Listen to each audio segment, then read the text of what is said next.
Students, अपन ने पिछले बार बताए the variable oxidation state of transition elements. So transition elements के ऑक्सीडेशन स्टेट वेरिएबल क्यों होते हैं और ये डिसाइडेड कैसी होते हैं कि +2 +3 +7 +1 ये क्यों आएगा, इसका रीजन अपन इस वीडियो में डिस्कस करने वाले। तो देखते हैं reason behind the variable oxidation state and electronic configuration of first transition series. तो देखेंगे अपन स्कैंडियम का electronic configuration AR18 3D1 4s2 होता है, यानी इसमें 3D1 है। अब देखेंगे इसमें से इलेक्ट्रॉन का लॉस होगा third orbit and fourth orbit. So सबसे पहले इलेक्ट्रॉन निकलेंगे फोर्थ ऑर्बिट के, लास्ट ऑर्बिट के इलेक्ट्रॉन निकले बिना अंदर के ऑर्बिट के इलेक्ट्रॉन्स नहीं निकलेंगे। तो स्कैंडियम अपने 2 इलेक्ट्रॉन का एक साथ लॉस कर सकता है, एक इलेक्ट्रॉन का लॉस नहीं करेगा, 2 इलेक्ट्रॉन का एक साथ लॉस कर सकता है क्योंकि इलेक्ट्रॉन्स पेयर्ड है। इसका ऑक्सीडेशन स्टेट होगा +2, मिनिमम ऑक्सीडेशन स्टेट +2। बाद में और एक इलेक्ट्रॉन का वो लॉस कर सकता है due to the rule of extra stability. Rule of extra stability कहता है कि ऑर्बिट एक तो खाली होना चाहिए या फिर पूरा भरा होना चाहिए या फिर हाफ फिल्ड होना चाहिए।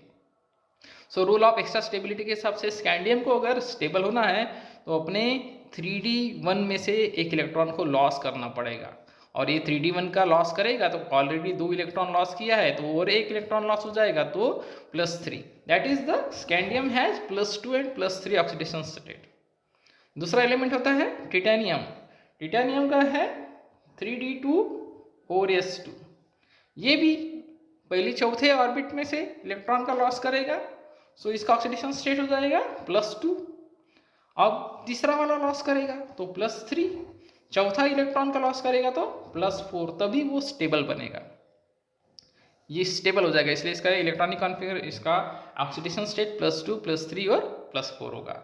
वैनेडियम का देखेंगे 3D3 4s2, यानी ये 2 इलेक्ट्रॉन का लॉस करेगा, पहले एक साथ 2 इलेक्ट्रॉन का लॉस, क्योंकि ये पेयर्ड है, पेयर्ड इलेक्ट्रॉन एक साथ ही निकलेंगे तो इसका ऑक्सीडेशन स्टेट हो जाएगा मिनिमम +2। फिर एक इलेक्ट्रॉन का लॉस करेगा, फिर +3 हो जाएगा, फिर एक इलेक्ट्रॉन का लॉस करेगा तो +4 हो जाएगा, फिर एक इलेक्ट्रॉन का लॉस करेगा तो +5, यानी 3D 0 हो जाएगा।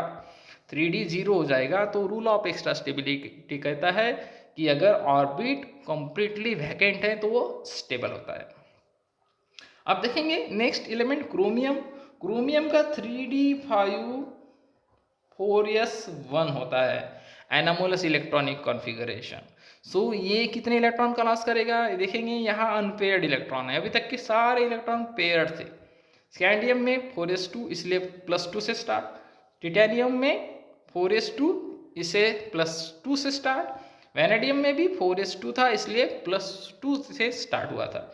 ये क्रोमियम में देखेंगे 4s1 है, यानी इसमें ये ऐसा एक ही एलिमेंट है, ये पहला एलिमेंट हो गया जिसमें +1 ऑक्सीडेशन स्टेट होगा, क्योंकि ये 4s का एक इलेक्ट्रॉन लॉस करेगा तो +1 होगा।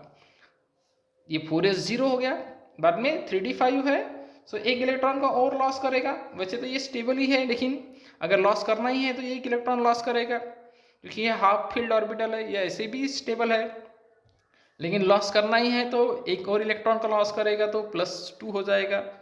उसके बाद में एक लॉस और करेगा तो +3, और एक लॉस करेगा तो +4, और एक लॉस करेगा तो +5, और एक लॉस करेगा तो +6, यानी 6 इलेक्ट्रॉन का लॉस किया तो +6।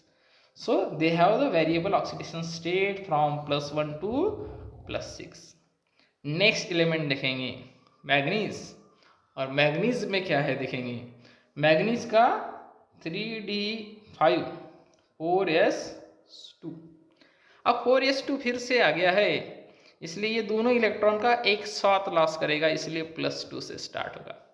पिछले बार क्रोमियम में +1 से स्टार्ट हुआ था, लेकिन इस बार नहीं होगा क्योंकि ये 4s2 है। अब इसमें देखेंगे, अब नेक्स्ट एलिमेंट है अपना मैग्नीज। मैग्नीज हो गया, मैग्नीज के बाद में आयरन है, इसका 3D6 है, first second third fourth fifth and 6, और 4s2। इसमें भी देखेंगे 4s2 है, यानी ये लॉस करेगा तो 2 इलेक्ट्रॉन का एक साथ लॉस करने वाला, यानी 4s2 के कारण ये +2 से स्टार्ट होगा। फिर एक इलेक्ट्रॉन का लॉस +3, फिर एक इलेक्ट्रॉन का लॉस +4, एक इलेक्ट्रॉन का लॉस +5, एक इलेक्ट्रॉन का लॉस +6। अब ये पेयर्ड है तो ये लॉस नहीं करेगा, इसलिए इसका ऑक्सीडेशन स्टेट हो गया +6 तक के। ये पेयर्ड है, ये लॉस नहीं करेगा। कोबाल्ट का देखेंगे, कोबाल्ट में क्या है 3d7, 1 2 3 4 5 6 एंड 7।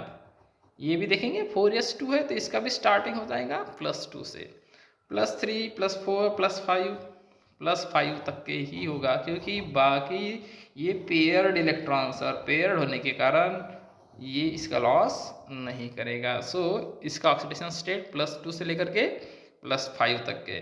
नेक्स्ट है निकेल, 3d8 है और ये 4s2, तो एक साथ 2 का लॉस करेगा तो +2, बाद में एक लॉस करेगा +3, फिर एक लॉस करेगा +4, उसके बाद में लॉस नहीं करेगा क्योंकि ये पेयर्ड इलेक्ट्रॉन्स है। सो इसका वेरिएबल ऑक्सीडेशन स्टेट +2 +3 एंड +4 तक के होगा। इसके बाद में नेक्स्ट है कॉपर, इसका भी एनामोलस इलेक्ट्रॉनिक कॉन्फ़िगरेशन है due to the rule of extra stability. इसमें भी एक इलेक्ट्रॉन का लॉस करेगा ये, जैसे क्रोमियम में हुआ था। सो एक इलेक्ट्रॉन 4s में एक ही इलेक्ट्रॉन है, इसलिए इसका ऑक्सीडेशन स्टेट कैसा रहेगा +1। बाद में इसका वेरिएबल ऑक्सीडेशन स्टेट, जिससे आगे में दिखेंगे इसमें सारे इलेक्ट्रॉन पेयर्ड है इसलिए लॉस नहीं कर सकता है, लेकिन ये ऑब्जर्व इलेक्ट्रॉनिक कॉन्फ़िगरेशन एक्सपेक्टेड में देखेंगे तो ये 3d9 भी होता है। अब 3d9 में एक अनपेयर्ड इलेक्ट्रॉन होता है, अब उस एक्सपेक्टेड इलेक्ट्रॉनिक कॉन्फ़िगरेशन के कारण इसका ऑक्सीडेशन स्टेट +2 भी रहेगा। So this has having the oxidation state of +1 and +2। अब आखिरी जो एलिमेंट है उसका नाम है जिंक, इसमें सारे इलेक्ट्रॉन्स पेयर्ड है 4s2 भी, तो ये 2 इलेक्ट्रॉन का लॉस करेगा, ज़्यादा से ज़्यादा 2 इलेक्ट्रॉन का लॉस कर सकता है। बाकी इलेक्ट्रॉन्स इसमें पेयर्ड है क्योंकि इसमें ऑब्जर्व्ड और एक्सपेक्टेड इलेक्ट्रॉनिक कॉन्फ़िगरेशन दोनों में 3d10 4s2 है। 2 इलेक्ट्रॉन का लॉस कर सकता है क्योंकि इसका आयोनाइजेशन एनर्जी बहुत कम होती है, सो ये 2 इलेक्ट्रॉन का लॉस करेगा। So it has no variable oxidation state. तो ये हो गए वेरिएबल ऑक्सीडेशन स्टेट और उसका रीज़न। तो इस चैनल को आप सब्सक्राइब कीजिए, शेयर कीजिए